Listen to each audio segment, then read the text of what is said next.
جہاں میں سبھی تو خوشیاں منا رہے ہیں، سوائے ابلیس کے جہاں میں سبھی تو خوشیاں منا رہے ہیں۔ برادران ملت اسلامیہ، معزز سامعین، یقیناً قابل مبارکباد ہیں آپ لوگ جنہوں نے آج مصطفیٰ جان رحمت صلی اللہ علیہ وسلم کی آمد کی محفل سجائی ہے، اور یقیناً یہ محفل میلاد کا سجانا یہ دائرہ نہیں جاتا ہے، یقیناً یہ ہماری کامیابی کی دلیل بنے گا۔ شیخ عبدالحق محدث دہلوی رحمۃ اللہ علیہ یہ وہ بزرگ ہیں جنہوں نے سب سے پہلے حضور کی حدیث کو ہندوستان میں پیش کیا۔ ہندوستان میں میرے آقا کی حدیث کو پیش کرنے والے سب سے پہلے محدث عبدالحق محدث دہلوی رحمۃ اللہ علیہ ہیں۔ وہ ارشاد فرماتے ہیں کہ میرے بہت سارے عمل ہیں، لیکن میں اپنے اعمال کو اس قابل نہیں سمجھتا کہ رب کی بارگاہ میں پیش کروں اور اس کو اپنے لیے ذریعہ نجات بناؤں۔ یقیناً نمازیں تو ہے، روزہ تو ہے، حج تو ہے، زکات تو ہے، غریبوں یتیموں مسکینوں کی مدد تو ہے، لیکن میرا جس کو رب کی بارگاہ میں ذریعہ نجات بناؤں، سوائے اس کے کہ میں اپنے آقا و مولا احمد مجتبیٰ روح فدا بدر الدجا شمس الضحیٰ نور الہدیٰ اللہ کے نبی صلی اللہ علیہ وسلم پر میلاد کی محفلوں کا انعقاد کیا جاتا تھا، اور محفل میلاد کا انعقاد کرنا میں اپنے لیے بخشش کا ذریعہ سمجھتا ہوں۔ شاعر کہتا ہے نہ تاج پر نہ نقرے پر نہ زہر و اتقا پر ہے، ہمارا ناز جو کچھ ہے محمد مصطفیٰ پر ہے، ہمارا ناز جو کچھ ہے محمد مصطفیٰ پر ہے۔ آئیے ایک مرتبہ اور درود پاک پڑھیے، اللہم صلی علی سیدنا، یہ کو کم کر دیجیے، صلاۃ و سلام علیک یا نبی اللہ یا رسول اللہ صلی اللہ علیہ وسلم۔ برادران ملت اسلامیہ، وقت کم ہے اس لیے تیزی کے ساتھ دو تین باتیں حضور کی آمد کے متعلق ملاحظہ فرمائیں۔ حضور کی آمد جب ہوئی نا تو یقیناً وہ منظر بڑا بے مثال ہے، بڑا بے مثال ہے، اور سب سے بڑی بات یہ ہے کہ حضور نے خود اپنا میلاد بیان فرمایا ہے۔ حضور نے خود اپنا میلاد بیان فرمایا۔ میلاد یعنی پیدا ہونے کا وقت، پیدا ہونے کی گھڑی، پیدا ہونے کے جو واقعات ہیں میرے آقا نے خود بیان فرمائے ہیں۔ آپ تاریخ کا جائزہ لیں تو دنیا کا کوئی ایسا انسان نہیں ہے جس نے اپنی تاریخ کے اندر یہ بتایا ہو کہ میں فلاں طریقے سے پیدا ہوا۔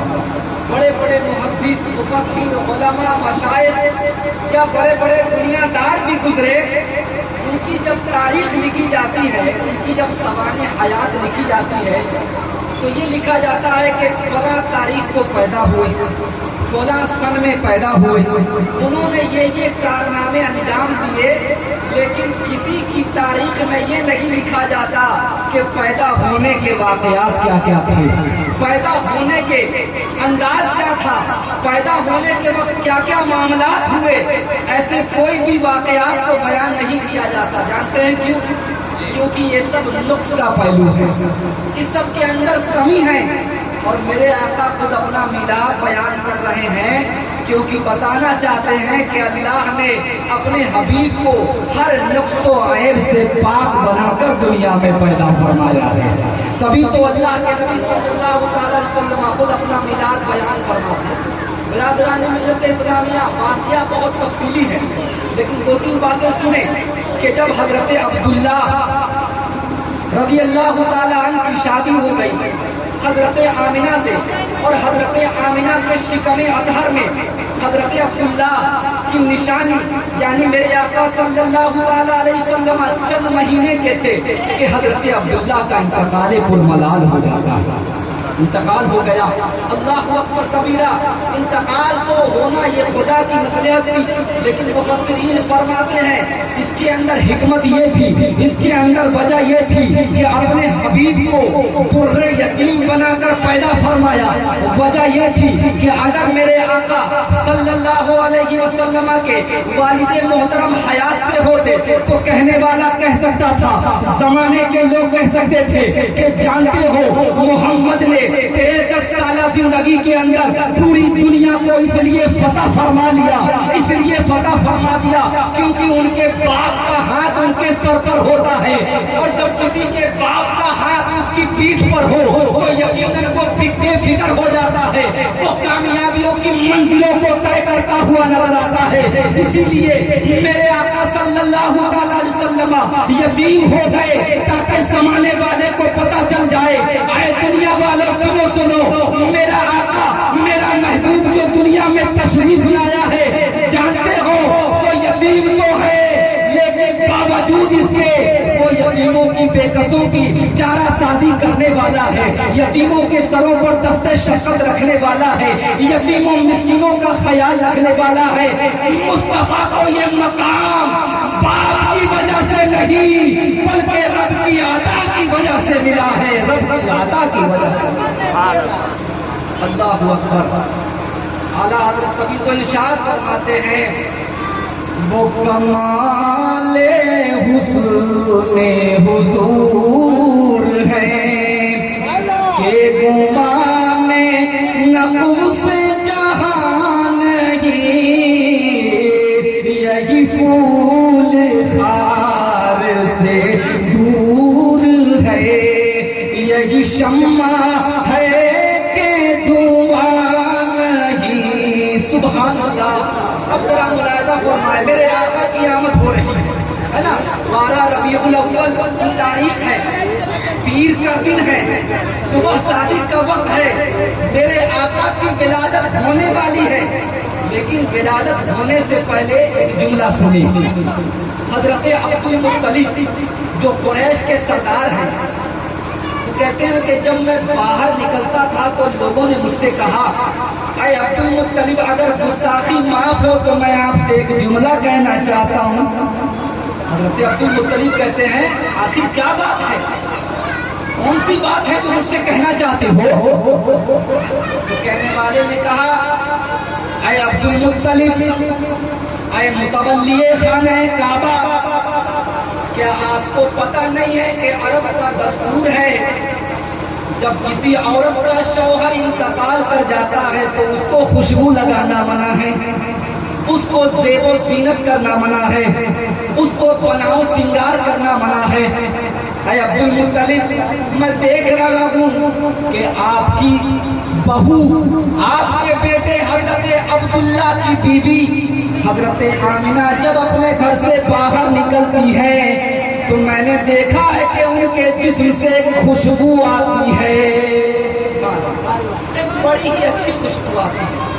جب یہ بات سنی تو حضرت عبد المطلب تعجب میں ہیں اور آتے ہیں اپنے گھر، اپنی بیوی کو بلایا، کہا کیا بات ہے، ہماری بہو جو ہے کیا خوشبو لگاتی ہے؟ حضرت عبد المطلب کی بیوی کہتی ہے کہ چلیے خود ہی حضرت آمنہ سے پوچھ لی. حضرت عبد المطلب جاتے ہیں حضرت آمنہ کے پاس، حجرہ مبارکہ پہ دستک دی. حضرت آمنہ دروازہ کھولتی ہیں اور جب دروازہ کھولتی ہیں سلام کرتی ہیں، السلام علیکم. جواب مل گیا. جب جواب مل گیا تو حضرت عبد المطلب پوچھتے ہیں، اے میری بیٹی آمنہ، میں نے سنا ہے کہ تم خوشبو لگاتی ہو، کیا تم کو پتہ نہیں ہے عرب کا دستور ہے جب کسی کا شوہر انتقال کر جاتا ہے تو اس کو خوشبو لگانا منع ہے، بناؤ سنگار کرنا منع ہے، سجنا سورنا منع ہے. آخر معاملہ کیا ہے، ماجرا کیا ہے؟ اللہ اکبر. جب اتنا کہنا تھا حضرت آمنہ کہتی ہے، ابا جان میں کیا بتاؤں، میں تو خود تعجب میں ہوں، میں تو خود حیرت میں ہوں. حضرت عبد المطلب پوچھتے ہیں کیا معاملہ ہے، تعجب میں کیوں ہو؟ حضرت آمنہ کہتی ہے عبد المطلب سے کہ اے ابا جان آئیے. اور جس جگہ حضرت آمنہ ٹیک لگا کر بیٹھی ہوئی تھی اس جگہ لے گئی اور لے جانے کے بعد کہا کہ ابا جان اس جگہ کو دیکھیے. حضرت عبدالمطلب جب اس جگہ کو دیکھتے ہیں تو ایک بہترین خوشبو آتی ہوئی نظر آ رہی ہے. جہاں پر حضرت آمنہ ٹیک لگاتی ہے، جہاں پر ٹیک لگا رہی ہے حضرت آمنہ، وہاں سے بہترین خوشبو آ رہی ہے. حضرت عبدالمطلب کہتے ہیں کہ کیا بات ہے آمنہ، تمہارے ٹیک لگانے کی جگہ سے یہ خوشبو کہاں سے آ رہی ہے؟ حضرت آمنہ کہتی ہے اے ابا جان، اس سے بھی زیادہ تعجب کی بات یہ ہے کہ میں جب اپنے گھر سے نکلتی ہوں تو میں کیا دیکھتی ہوں کہ میرے آس پاس جتنی بھی چیزیں ہوتی ہیں ان سے یہ آواز آتی ہے الصلاۃ والسلام علیک یا ام رسول اللہ. سبحان اللہ. میں جہاں سے گزرتی ہوں تو طرف سے آواز آتی ہے کہ تم پر سلامتی ہو اے رسول اللہ کی ماں.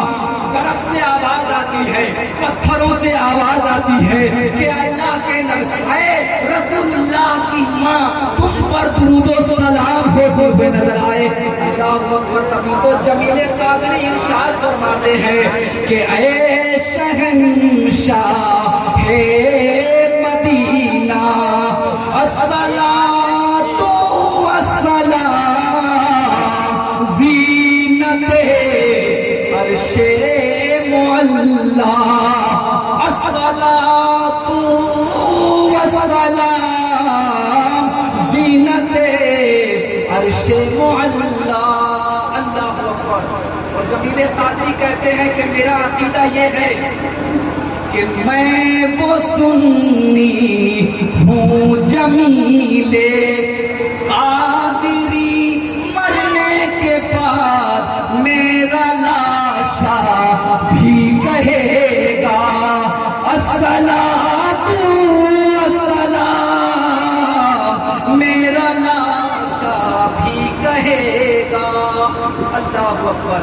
حضرت آمنہ کہتی ہیں اے ابا جان، اس میں میری اپنی کوئی سوچ نہیں ہے، بلکہ جب سے آپ کے بیٹے حضرت عبداللہ کی امانت میرے شکم اطہر میں آئی ہے، میں کیا بتاؤں، تب سے میری فضائیں بدل گئی ہے. میرا جسم خوشبودار ہو گیا ہے، میرا بدن خوشبودار ہو گیا ہے. میں جس راستے سے نکل جاتی ہوں وہ فضائیں بھی خوشبودار ہو جایا کرتی ہیں. تو ہم کیوں نہ کہیں کہ سب سے اعلیٰ ہمارا نبی. سب کو یاد ہے نا؟ تو پڑھیں کہ سب سے اعلیٰ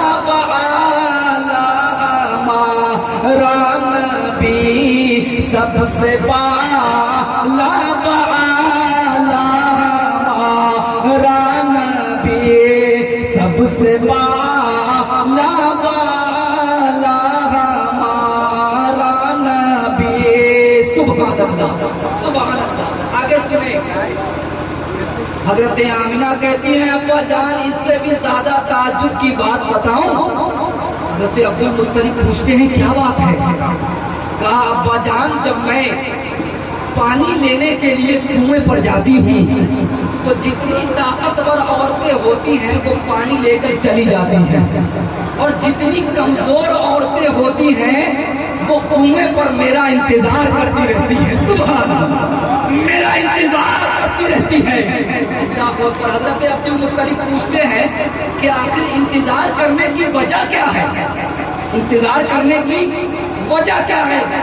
حضرت آمنہ کہتی ہیں ابا جان، معاملہ یہ ہے، معمہ یہ ہے، فلسفہ یہ ہے کہ جتنی بھی طاقتور عورتیں ہوتی ہیں وہ اپنے ہاتھ کی طاقت سے رسی اور ڈول کے ذریعے کنویں سے پانی کو نکال لیتی ہیں، لیکن جو کمزور ہوتی ہے وہ میرا انتظار کرتی ہے.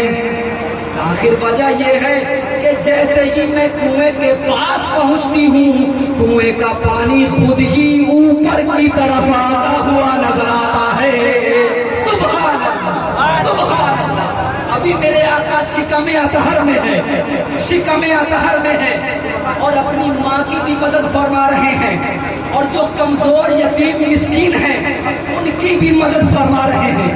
کبھی تو اعلیٰ حضرت ارشاد فرماتے ہیں کہ غمزدوں کو رضا مزدہ دیجئے ہے، غمزدوں کو رضا مزدہ دیجئے ہے، بے قسموں کا سہارا ہمارا نبی، بے قسموں کا سہارا ہمارا نبی۔ سبحان اللہ، سبحان اللہ، اللہ اکبر۔ المختصر، المختصر، وہ تاریخ آ گئی، وہ تاریخ آ گئی، 12 ربیع الاول کی تاریخ، پیر کا دن، صبح صادق کی گھڑی، مصطفیٰ کی آمد ہو رہی ہے، مصطفیٰ کی آمد ہو رہی ہے۔ اور جب آمد مصطفیٰ ہونے لگی تو حضرت آمینہ کہتی ہیں، حضرت آمینہ کہتی ہیں کہ جس حجرے میں، جس کمرے میں میرا دلارا، میرا لال، میرا لخت جگر، نور نظر تشریف لایا تو ولادت کے وقت یہ ہوا کہ وہ پورا کمرہ اندھیرے سے بھر گیا، اور کہنے لگی اے پروردگار عالم، جس بچے کی آمد سے اتنی برکتیں تھیں، کیا وہ بچہ اندھیرے میں تشریف لائے گا؟ کیا اس کی آمد کے وقت کوئی اجالا نہ ہوگا؟ اللہ اکبر۔ حضرت آمنہ کہتی ہے پروردگار عالم، میرے پاس دیا میں تیل ڈالنے کے لیے بھی نہیں ہے، آخر میں جلاؤں تو کس کو جلاؤں؟ اللہ اکبر۔ چاروں طرف اندھیرا ہی اندھیرا، اندھیرا ہی اندھیرا، اندھیرا ہی اندھیرا۔ اور وہ وقت آ گیا جب میرے آقا کی ولادت ہوئی۔ حضرت آمنہ کہتی ہے کہ اس اندھیرے کے عالم میں اچانک سے ایسا مجھ کو محسوس ہوا کہ میرے جسم سے ایک نور نکل گیا ہے، ایک نور نکلا، اور جب نور نکلا تو اتنی تیز روشنی پھیل گئی کہ میں اپنے حجرے میں ہوتے ہوئے ملک شام کے محلات کو بھی دیکھ لیا ہے۔ سبحان اللہ، اللہ اکبر۔ ملک شام کے محلات کو بھی دیکھ لیا۔ اب ذرا غور کریں تو آپ کو پتہ چلے گا کہ حضرت آمنہ کا گھر مکے میں ہے، اور مکے میں گھر ہے تو گھر کے اندر کمرہ ہے، اور کمرے کے اندر 4 دیواری ہے، اور چاروں طرف سے دروازہ اور دیواریں ہیں،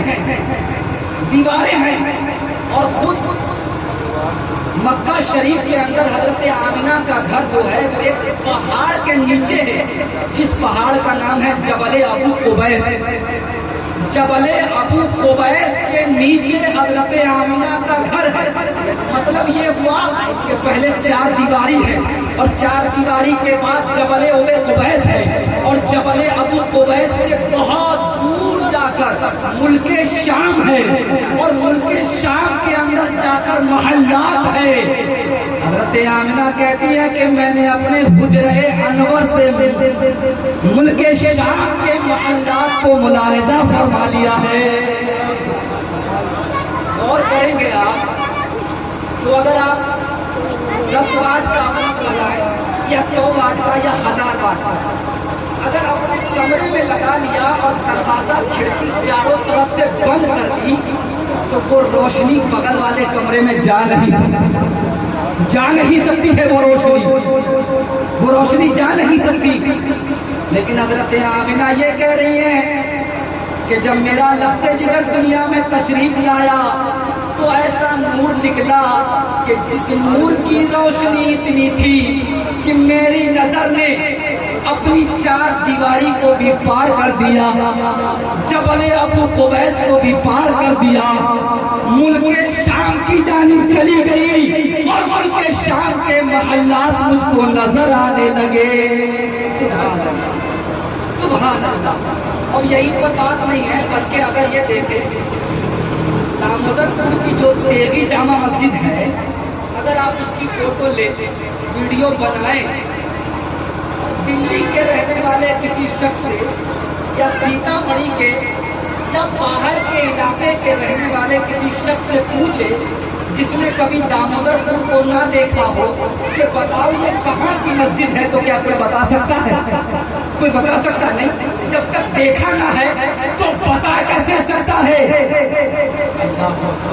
لیکن قربان جائیے، حضرت آمنہ کبھی ملک شام نہیں گئی، تو پتا کیسے چلا کہ یہ جو بلڈنگیں دکھ رہی ہیں یہ ملک شام کی ہے، ملک شام کی ہے۔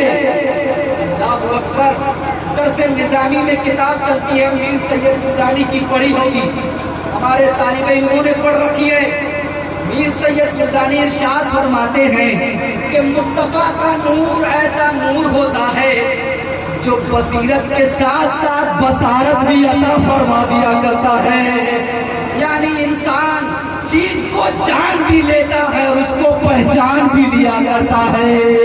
سبحان اللہ۔ کبھی تو کسی شاعر نے کہا تھا کہ جہاں تاریک تھا ظلمت قدا تھا سخت کالا تھا، کوئی پردے سے کیا نکلا کہ گھر گھر میں اجالا تھا۔ سبحان اللہ۔ اللہ اکبر۔ المختصر سنیں، حضرت آمنہ کے ساتھ ایک دائی تھی، وہ دائی کہتی ہے کہ میں نے دیکھا کہ جب محمد رسول اللہ کی آمد ہوئی تو میری نگاہوں نے دیکھا کہ آسمان میں جو ستارے ہیں نا وہ ستارے زمین کے قریب آ گئے، اور اتنے قریب آئے کہ ایسا لگ رہا تھا کہ وہ حضرت آمنہ کے گھر میں گر جائیں، اتنے قریب آ گئے کہ گر جائیں گے۔ اللہ، وہ تارے کیوں آئے تھے؟ تو اعلیٰ حضرت نے گتھی کو سلجھا دیا اور ارشاد فرماتے ہیں کہ صبح طیبہ میں ہوئی بٹتا ہے بارہ نور کا، اور صدقہ لینے نور کا آیا ہے تارا نور کا۔ صدقہ لے